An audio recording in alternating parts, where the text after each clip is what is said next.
Coach, I know, knowing a couple of the guys who do the games here in town, one of the guys was saying that they got booked on a crew for Friday. Are you guys hosting a game Friday? Yeah, so our games against Wyoming have been moved to Air Force. Okay, so it's not going to be here. No, it is not. Okay, all right. Yeah. And I guess to follow up on that, how are you guys doing now that you've had to break and you had the game postponed against Colorado State? How are you guys doing now, and how the tests are going and stuff like that? Yeah, we just started practicing a couple days ago again and get the group out there, and we're looking forward to. It was exciting to kind of get back on the court again, and we'll continue to do that for as long as we're allowed to, and continue to play basketball together. So we'll practice again today, and hopefully leave tomorrow. Well, what do you have as far as availability, numbers wise, and whoever you can share who's available? It fluctuates a little bit as we kind of work through safe practices that get relayed to me. And then obviously on the basketball side of things, health and the well-being of our guys. So as far as the basketball side, which is probably the only side I feel good commenting on, Rod and Saquon are still aiming to get back this season. I'm hopeful it'll be sooner rather than later. I don't want to rule either of them out. I don't think they've ruled themselves out, and they are working their way back onto the court with us as a team. So I look forward, hopefully, to those guys rejoining us. Don't know if it'll be this coming Wyoming series or not. But other than that, we have no new kind of basketball-related injuries or news to share. So rest of the roster is still intending on going forward, and then those two hopefully sometime soon as well. So, Paul, to sort of follow up on that, you guys and I don't know who posts them, but I mean, you guys have posted pictures of Rod practicing, Saquon practicing, Isaiah Marin practicing, Valdir and Byron all practicing. It seems like all the people that maybe in the last 2 weeks, for whatever reason, needed time off for various reasons, have all been posted on social media as being involved in your practices. Is that safe to say that they're all involved in your practices? Those 5, yes, were involved in our practices this past weekend. And to be specific on Isaiah, just since it wasn't on the first question, I mean, is he back? You mentioned Rod and Saquon, but Isaiah good point. Back? Yeah, Isaiah is a different issue because it involves his eye, which involves doctors that is not one of my doctors or our doctors here. So it has something to do with kind of his own road and contacts in his eyes and just kind of what he's kind of working through. And we're just trying to pair up our medical team with kind of the people that he's used. And he's kind of going down a road where he wants to get back on the court. And hopefully that will happen as well. So, Coach, so we're clear. If you were playing today, how many players would you have available? Gosh, I'd have to go through our roster and tell you. At this point, there are no players that we were not going forward with at Colorado State that are new that will not be playing going forward. There's some other guys working our way back into it that if they had to play tonight would be a judgment call that right this very minute for their sake I probably wouldn't want to make. I'll probably take it right up until game time to see where we're at with their health. What do you make of where you are this season with all that's happening, the juggling you have to do, schedule changing and twisting, personnel issues? How would you describe what you're going through? Not unlike many other programs, but how would you put it in descriptive terms related to your particular program? That probably changes by the hour, by the day. If you catch me at a certain moment after something's happened that makes you feel like things are getting back to normal, I'd say something. And then the opposite, I'd probably use a different term. And quite honestly, there's not a lot of reflective time. My morning and my day has been completely booked trying to manage and adapt and adjust to give our team the best organization and leadership that it can possibly have. You don't have a lot of time to really sit around and think about what's transpired and how you feel about it. You just push. And right now we're getting ready for Wyoming with the individual players that we're working towards getting there. And you just go out and play as best you can, as hard as you can, enjoy the moment, enjoy this journey. And I think a lot of those kind of thoughts and reflections will occur well after this season is over. Okay, thank you. Coach, what's the goal? What do you want to achieve the rest of the way? I mean, but what's the goal here? The goal has always been to finish this season, as strong as we possibly can. And that's obviously been a meandering river here throughout this journey for us.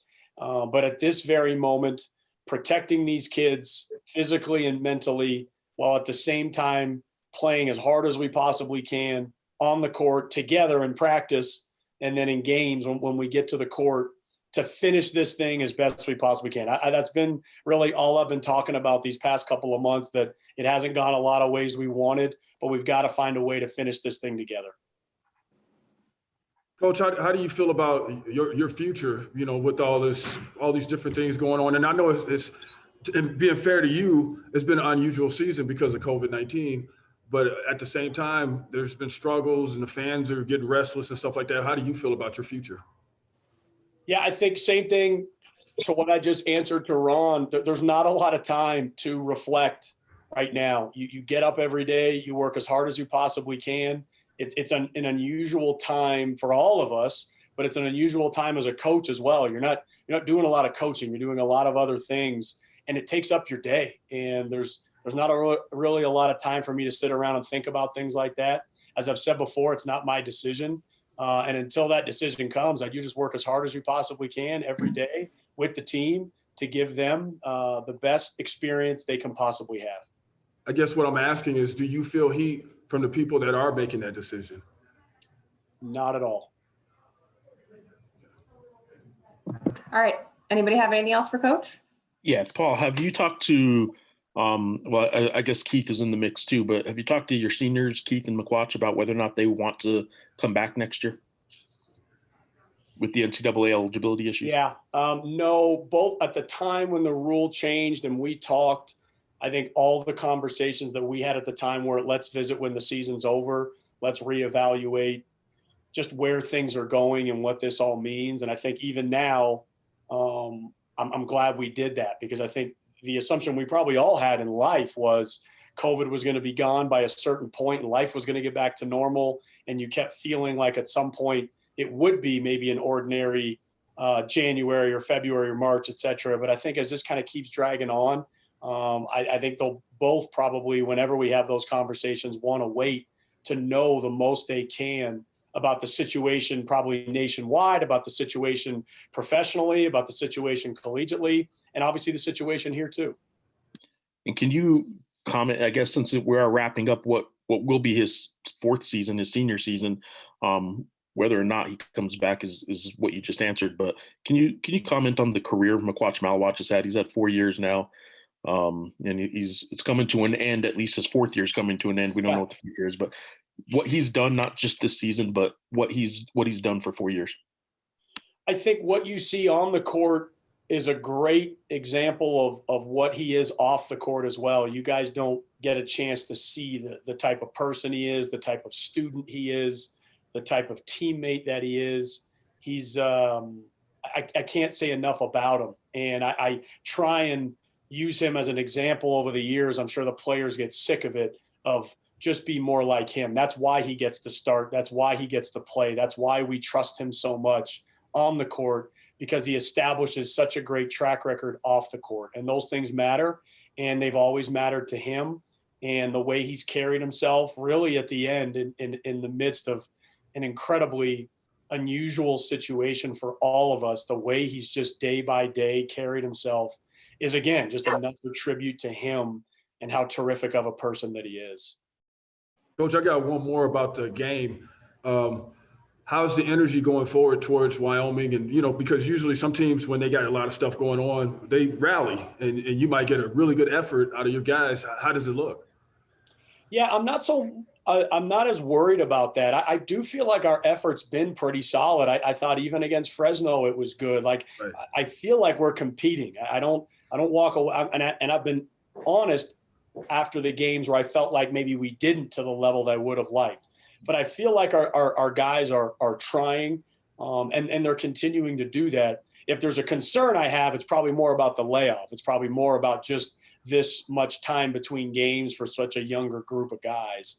But I feel good. I feel good about where these guys are at. the attitudes that they bring every day in the midst of some challenging situations. And I'm hopeful that when we play Wyoming going forward, we'll be as competitive as we can possibly be. Well, on the players, coming off of that, they're on the floor, they're getting ready to play a game. They think they've got a 2-game series, and then they get pulled off, the way it happened the other day. How did they respond to that? Did you notice anything different? I mean, was it obviously a disappointment, but how did they react with that?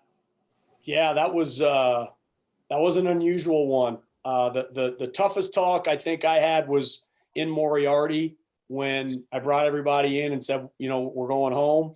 That was among the tougher meetings I've ever been a part of as a head coach. And that one was strange. It was 30 on the clock. I just finished doing the whole pregame whiteboard routine. Some coaches kind of came in and told me what was going on. I was very, what are you talking about? I told everyone to kind of just sit still for a couple of minutes, went out, got a little bit more information, got confirmation about what was happening, went back in and gave them the news. And that probably eclipsed Moriarty as far as just the raw emotion in the room. The physical reactions, the verbal reactions, I felt awful for him, and try to just kind of over the next 24 hours, just, put it all into perspective about other teams and other programs that have gone through similar things. I don't know if anyone's ever taken it up to 30 minutes prior to tip. But again, I keep going back to the fact that in the long run, I'm hopeful that everything that we're going through is just continuing to make these guys tougher and stronger, and eventually in life better at being an employee, a husband, a father, and everything in between. Hey, Paul, given the break time without playing, at least, you think there might be a chance that the guys kind of look at this as refocusing, and there's a little light at the end of the tunnel now? And, a lot of teams at this time of the year that are struggling are looking forward to that conference tournament. It's almost is like a separate season in a way that you had these breaks. Do you think that might help a little bit mentally with everyone, give them a little refocusing?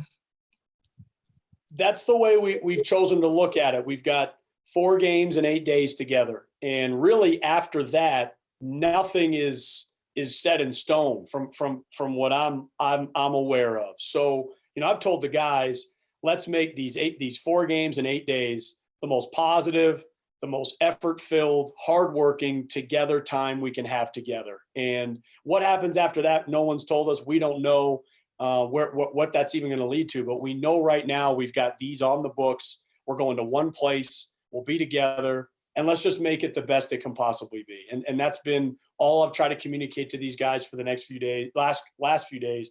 And if, to your point, it turns into something like that, and that's a positive thing for us, great. But that was just kind of how I viewed that. I felt we should look at this last stretch. Paul, one more X's and O's on Wyoming. You're playing a team that's top 25 in the country and how much they rely on the three-pointer and their points scored. They rank 23rd in point distribution off of three-pointers. They're in the bottom 5 out of 346 teams in how many they get on two-pointers. It would be obvious, I guess, to assume that you guys would probably make some sort of adjustment there, but you've also said throughout the season that you guys are just focusing on what you do and it's not about the opponent. I would imagine there's got to be some adjustment made to this opponent because they're so unique in their style. What are you guys doing on that front? Yeah, I think really our last 2 opponents are going to be reliant in order to beat us on taking and making threes. I think preparing for Wyoming, I think in their wins, they're 7 to 8 more 3-point attempts than their losses.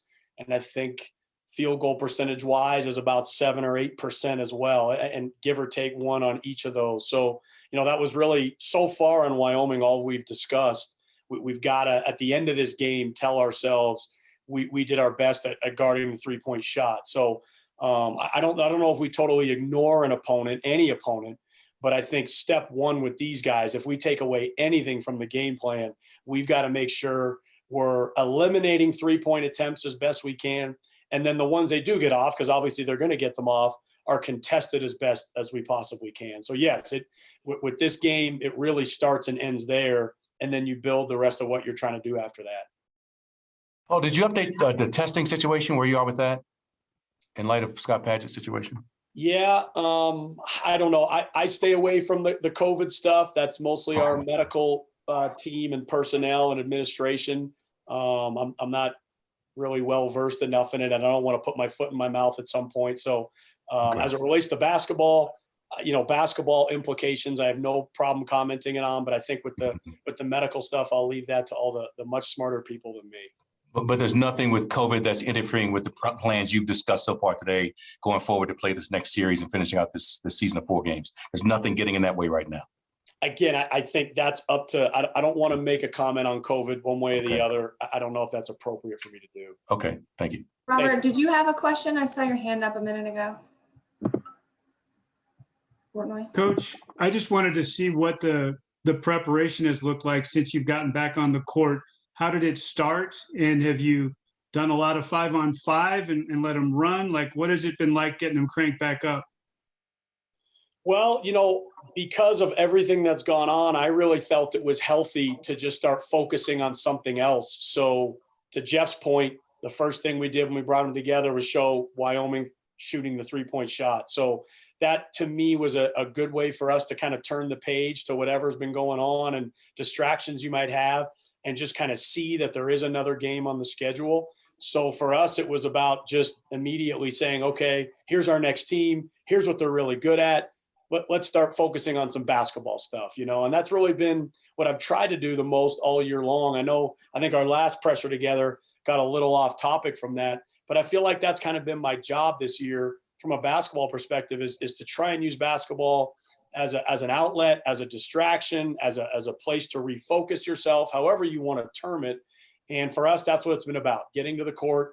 Let's think about Wyoming. Let's prepare for Wyoming and focus on the next game, not dwell on what happened in Colorado State or prior, or any other situations that have arisen this year.